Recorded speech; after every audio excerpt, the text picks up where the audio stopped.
Voltamos com o programa Ponto de Vista. Estou aqui com o professor de comunicação da UFAL, Ronaldo Bispo.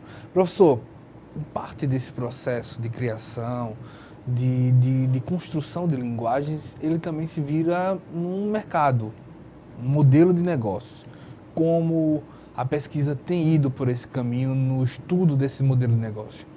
Então, a rede social digital que mais revela novos modelos de negócio é o YouTube, né? Então, dentro do YouTube, nós estamos acompanhando o surgimento de vários canais, milhares de canais, alguns com muita audiência, milhares de seguidores, alguns milhões de seguidores. Então, esses criadores, creators, youtubers, há vários nomes para esses produtores de conteúdo, já estão sendo financiados e produzidos pela própria plataforma. Então, o YouTube está investindo naqueles que têm mais audiência, oferecendo estúdio, oferecendo equipe, assessoria.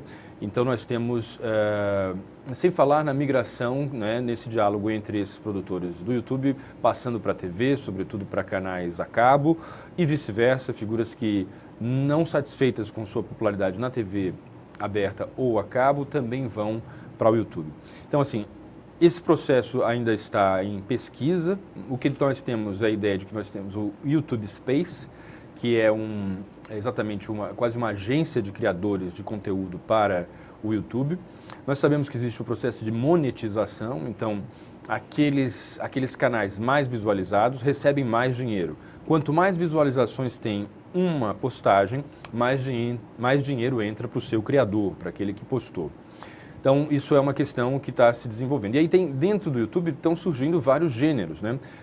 Futebol, culinária, humor, de certo modo repete os gêneros televisivos, mas com algumas novidades, como por exemplo gameplay, que é a ideia de você filmar ou gravar a experiência de jogar um jogo eletrônico. Sabe o que me impressiona?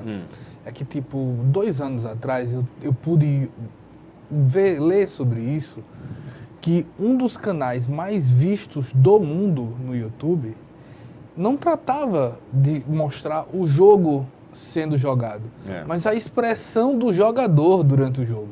Interessante. Isso eu não cheguei exatamente a tomar conhecimento, mas é possível que isso tenha muito interesse. Pelo menos para uma pessoa de 33 anos como eu achei assustador, porque eu não vi graça nenhuma de você ver um cara simplesmente porque ele xinga, porque ele se perde, porque ele se irrita com a derrota de um jogo. Essa é outra coisa que, assim, mais de 10 anos além da sua idade, nós podemos ter dificuldade em entender. Porque a gente constata que muitos canais que fazem muito sucesso começam com esse tipo de banalidade, né? Alguém que tem carisma, consegue se expressar de uma forma divertida e vai ganhando audiência. Não está dizendo nada de muito relevante, não chega a ser inteligente. É pouco elaborativo. Tem pouca elaboração, não fez pesquisa, mas consegue se comunicar, capta de uma maneira especial a atenção das pessoas da sua geração. Isso poderia fazer um paralelo com essa situação de alguém que se interessa em ver como o jogador reage enquanto joga.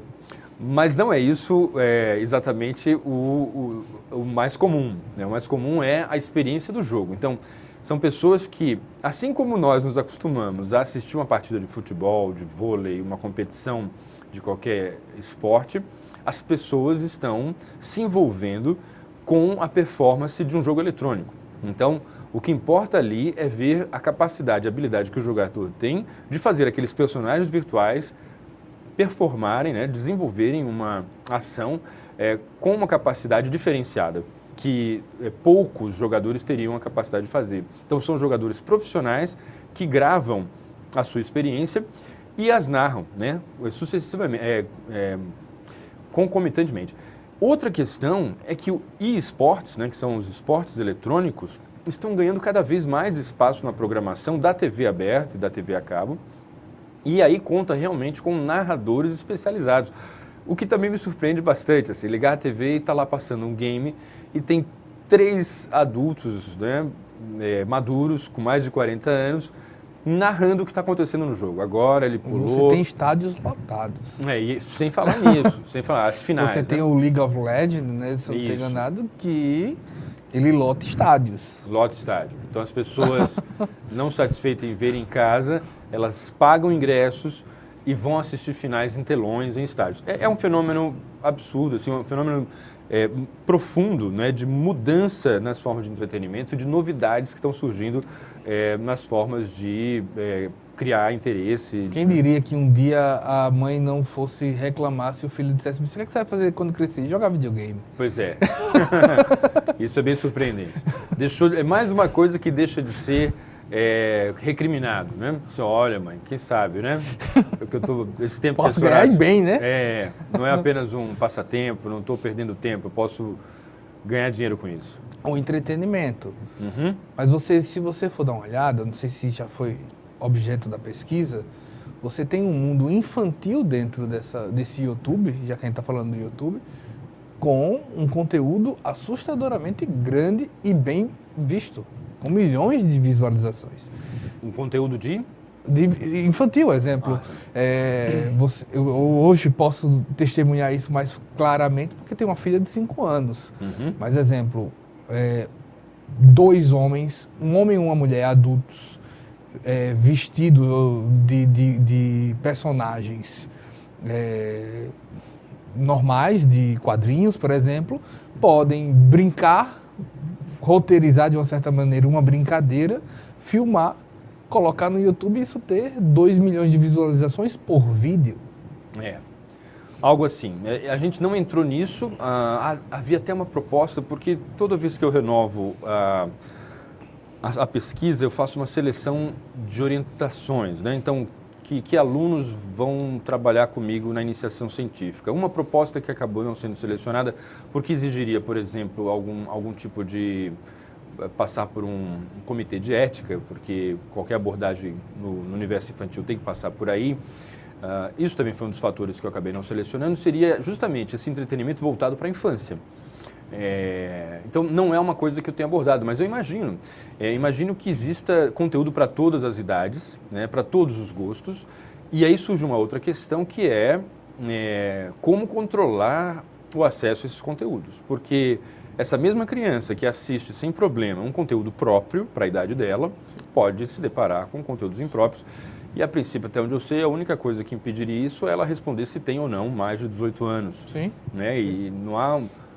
E muitas vezes isso daí é uma política de e-mail. E há pais que simplesmente liberam o e-mail para as pessoas. Isso, né? Deixa o canal aberto, sim, qualquer coisa que ela digitar aparece, não sabe quem está usando, né?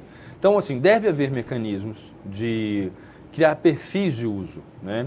Então, um perfil de uso, se for a criança que está usando, ela entra num perfil que, na verdade, não tenho essa informação com certeza, mas é uma necessidade. O que me impressiona, de certa maneira, quando se fala de YouTube, a gente está estudando de como isso se liga, né, do interator, do interagente, nesse sentido, com o conteúdo, é que, exemplo, hoje nós temos professores com doutorado, com pós-doutorado, que estudaram, que têm uma função na sociedade, que se eles pararem para explicar qualquer coisa que seja na sociedade, e ter 10 mil visualizações neste vídeo, ele é capaz de pagar uma grade para a turma.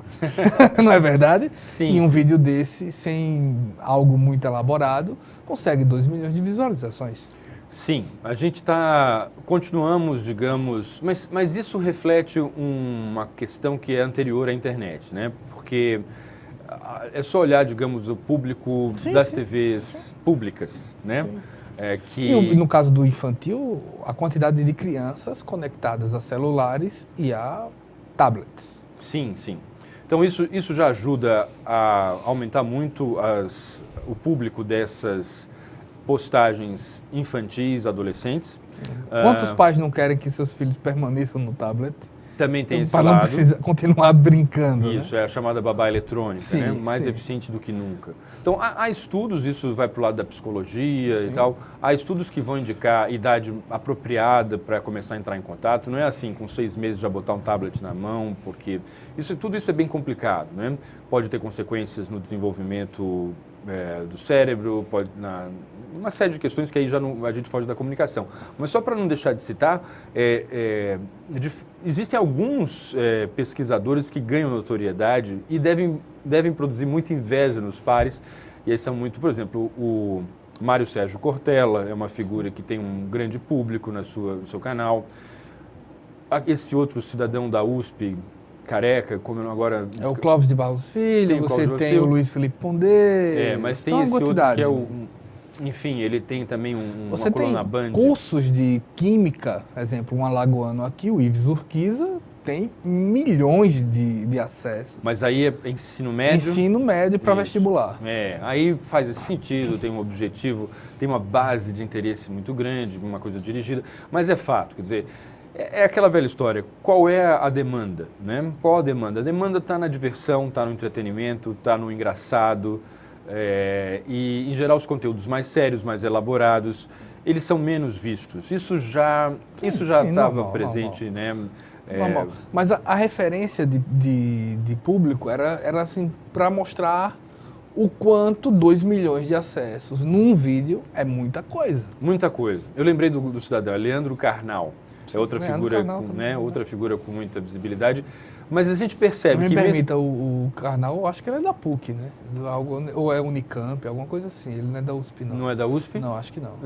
Enfim, de qualquer modo, para se comunicar com um público maior, nós notamos que ele também precisa de uma linguagem mais acessível. Sim. Então, ele não aprofunda a elaboração filosófica que ele dispõe. E alguns criticam por isso, né? Mas eu sou, a princípio, favorável, né? Antes alguém dedicar parte do seu tempo a um vídeo filosófico, mesmo que pouco profundo, do que ficar apenas consumindo trivialidades ou comentários pouco embasados. Mas né? O que me impressiona na questão do receptor, na alteração da alma desse receptor, é que, exemplo, a gente brinca que, tipo, hoje uma alagoana de 5 anos como minha filha fala vermelho. É mesmo? Depois de assistir alguns minutos de YouTube num canal, ela fala vermelho. Isso é bem curioso. Isso é algo a se constatar também. Se há algum impacto no sotaque.